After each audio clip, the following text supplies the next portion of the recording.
So Saturday night, we saw one of the biggest upsets, if not the biggest upset in NCAA wrestling history, when Wyatt Hendrickson took out Gable Steveson in the heavyweight finals.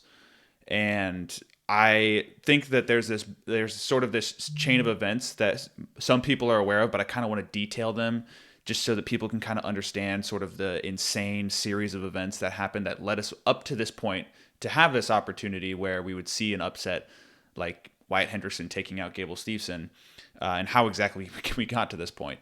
So, in order to think about this and to get all the way back to the start of it all, we have to go to when John Smith was the head coach at Oklahoma State.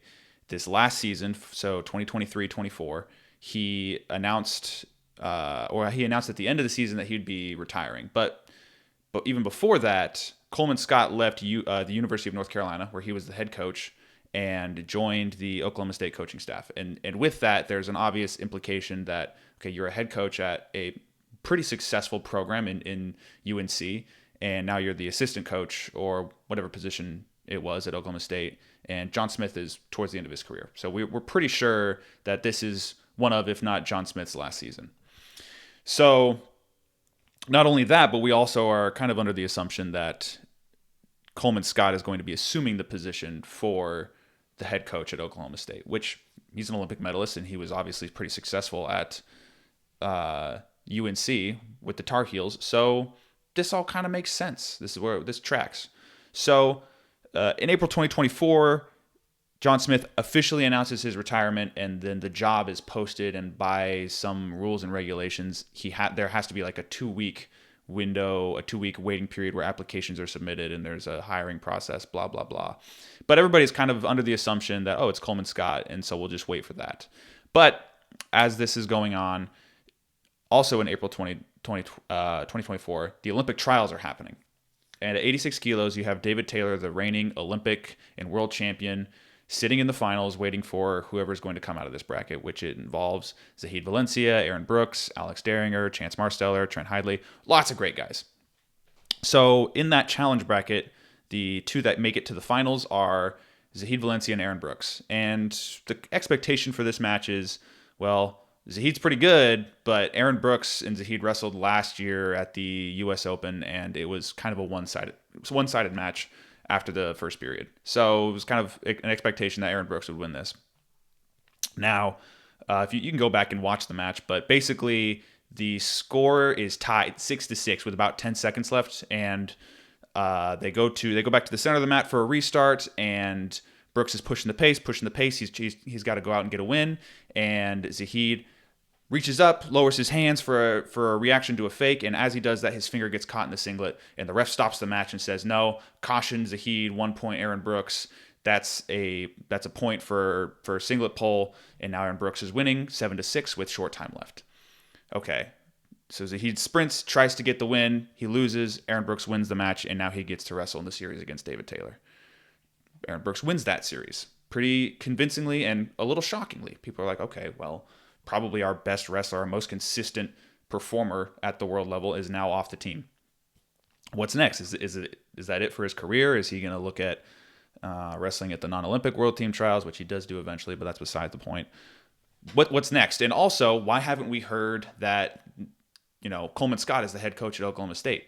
Well, then we also hear that I think it was the athletic director or somebody higher up at Oklahoma State takes a visit up to Penn State, and kind of like, well, why is that happening? Oh, Casey Cunningham. He's very successful as an assistant coach at Penn State, and so that would make sense for him to be offered the head coaching position. But Casey likes his job at Penn State. That's not what's happening at all. The visit is actually for David Taylor, and there's a lot of speculation. People are like, no, he's not going to do that. He's not ready for something like this, and all sorts of speculation. And then a few short days later, David Taylor's announced as the head coach for Oklahoma State.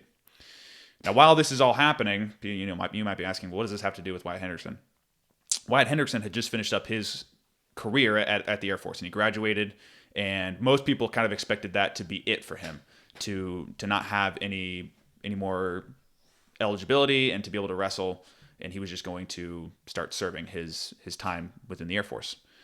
But there's a way, I don't know what the process is exactly. He has to get some approvals through the government for him to graduate and then wrestle for a university and work within the WCAP, the World Class Athlete Program.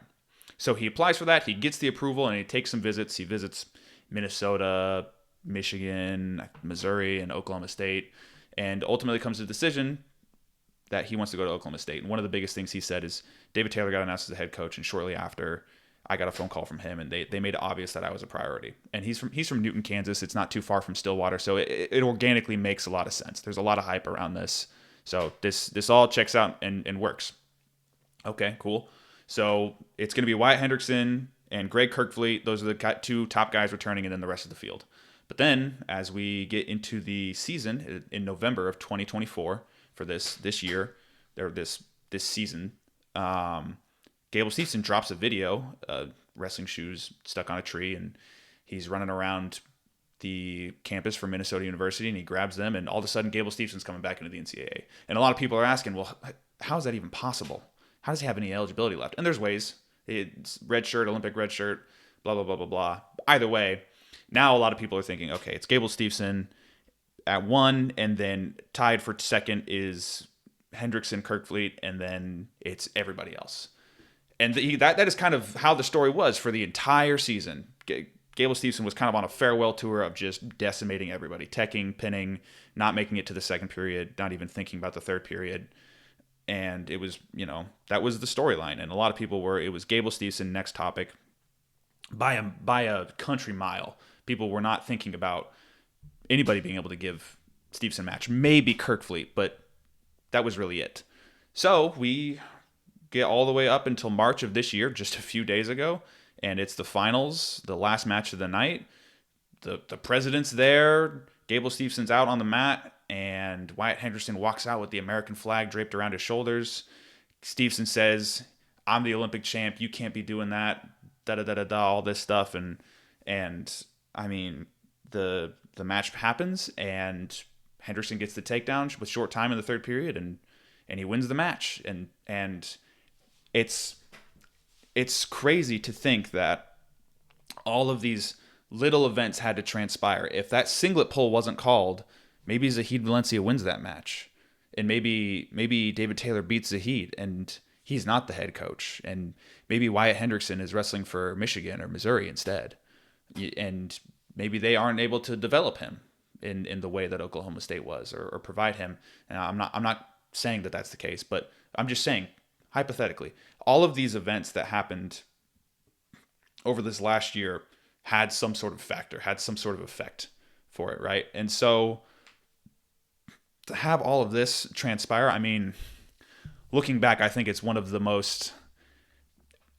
best examples of what is the butterfly effect, right? Where you have this seemingly insignificant, nope, Zahid, sorry, you snagged the singlet. That's a point. Aaron Brooks, sorry, or congratulations, you're going to win this match. And I guess Aaron Brooks is going to be the Olympic representative. And I guess David Taylor is going to be the head coach for Oklahoma State now. And okay, I guess their heavyweight's going to be Wyatt Hendrickson. And now he's beaten the Olympic champion Gable Steveson. And I mean, I don't know what the future is going to look like in terms of who's competing in freestyle, but I would assume that we could expect to see both of them working on getting onto some world and or Olympic teams. And I mean, that's super exciting. But I mean, maybe, we'll see. I have no idea what to expect. So, but yeah, I just wanted to share this thread of events. And you know what? Maybe I got something right. Maybe I got something wrong. Let me know. But yeah, I mean, I just think this is absolutely crazy. So yeah, that's it.